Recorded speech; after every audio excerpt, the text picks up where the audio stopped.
own wisdom to share. I came back to the United States, it's now 14 years ago, in the year 2000.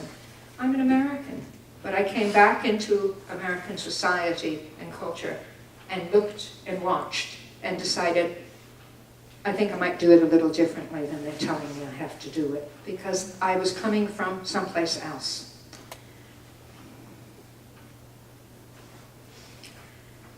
Which brings me to this library. I love this library. I love libraries in general. Coming back from Japan here, I realized this is unique and special. First of all, having a community that we've got here, which is just astoundingly wonderful, the connections. But likewise, even a lending library is an American institution. They don't have them in other countries.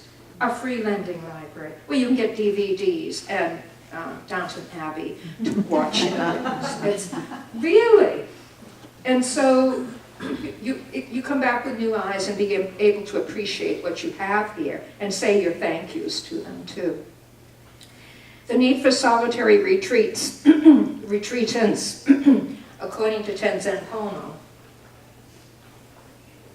In this time of darkness, with its greed and violence and ignorance, it's important that there are areas of light in the gloom.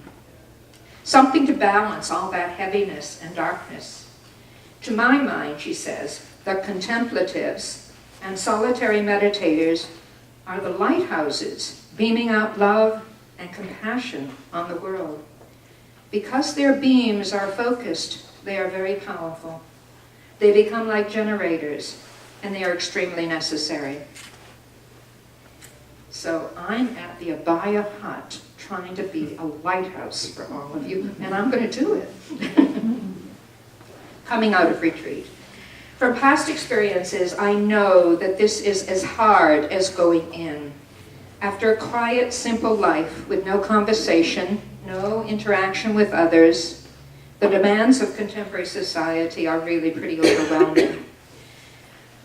I will need to hit the road and get out of New Zealand before my visa runs out, and I am in conflict with the law. I probably will come off with my cushion in the morning and by afternoon be leaving the country.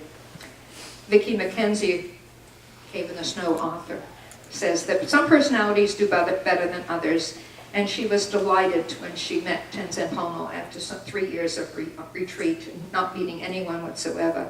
She was so warm, outgoing, and engaged in life. I myself know that I find other human beings incredibly beautiful, strangely poignant, and deeply connected to me in unique ways. I step out of solitary retreats with new knowledge about myself, full of compassion and absolutely in love with all beings and with life in general.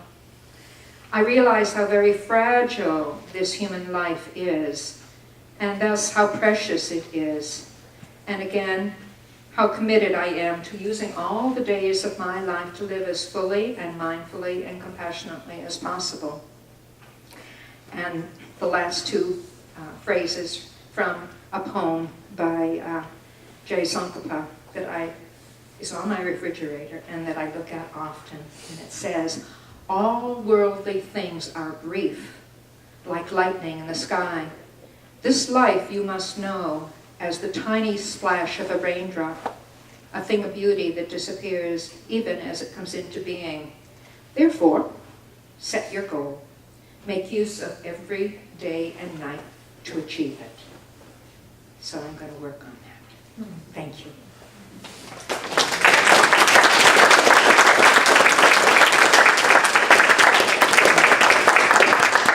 And now the good stuff. That includes visuals. By the way, all the lectures I've done, the lights have always been out. No one has looked at me. We're all just looking at images because I'm a visual artist. So this whole idea of standing up in front of people and actually looking at them, speaking, is quite unusual for me. So I'm going to go ahead and hook up the computer, and then we only have about 10 or 15 slides. Then you get to have juice and cookies.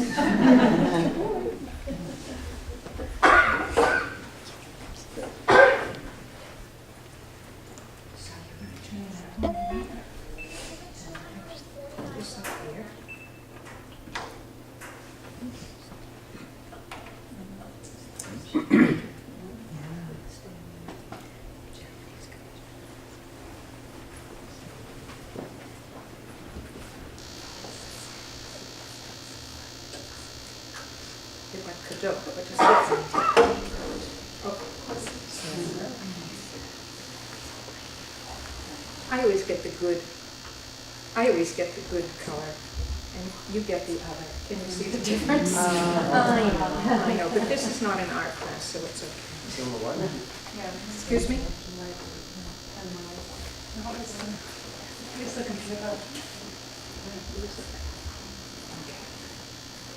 What do you need? I'll put the mic on. Okay. Can't tell my jokes.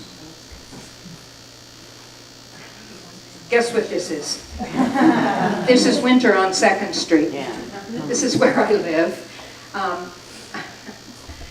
This is where I'm coming from, and here's the same view in summer. Last summer, this was what was growing there. And here's the house that I'm leaving. Yes, I'm draining the pipes, and yes, I'm shutting it all down. I'm not really putting in a garden in summer because I'm not going to be there to harvest it at all. And there's my wonderful lake. This is August blue moon, 9 o'clock at night. That's my kayak upside down at the dock on the end of 2nd Street. That's where I'm coming from, and this is where I'm going. Is that dazzling? This is the pinnacles in the Coromandel Peninsula. It's very rugged land, lots of ups and downs, I was told. Nakabodi was visiting Arialoka just 2 or 3 weeks ago, and he said, get some decent shoes, Kiranada. I said, I'm just wearing my sandals and some wellies. He goes, no. So I was up there at Kittery Trading Post finding shoes, boots, and take some hiking poles. I said, hiking poles? Mamala has loaned me her hiking poles. The land was originally forested and harvested. The wood was cut down about 150 years ago. We were told that that wood went over and built San Francisco. Did you? Probably wood frame buildings in San Francisco, you thought they were from the Rocky Mountains. No, New Zealand, they sent them over. And after that, gold was discovered, so there are lots of mines, and the land was quite ravaged to begin with. And about early in the in these great kauri trees, unbelievable, things that we have no idea what they are. I'm studying, learning about them, as well as all the Maori background, the spirits that are there. I have to pay homage to the spirits before I move into the house to make sure everybody's going to be happy for me to be there. The forest looks a bit like, something like New Hampshire, for sure. Deep, yes. This is Sudarshana Loka, land of beautiful vision, it translates. The land was bought, I think it was 1992, 250 acres. By the way, I researched places to do solitary retreats, and I have a file folder that's about 2 inches thick. And that included, Newfoundland and Nova Scotia and Colorado and Malaysia and all kinds of places, and decided that this was the best conditions. And it got the approval of my acupuncturist, which was what we need to. It's a pretty rough area. Even the sign looks like it's undergone something. They moved in there and had to start plowing roads in, and then they had flash floods that wiped out all the roads. And so it is a pretty rough area. Somebody said there's not much flat ground around. And so they had given me one hut where they said it's somewhat flat around that area. I said, oh, that's a good one. The wonderful thing about it, they were having so much trouble in the building, they decided the first thing they were going to do is build a stupa, 28 feet tall. And look at, that's the sea that you can, no, I'm not on the beach, and I won't be walking down to the beach, but I can see it from there. This stupa is about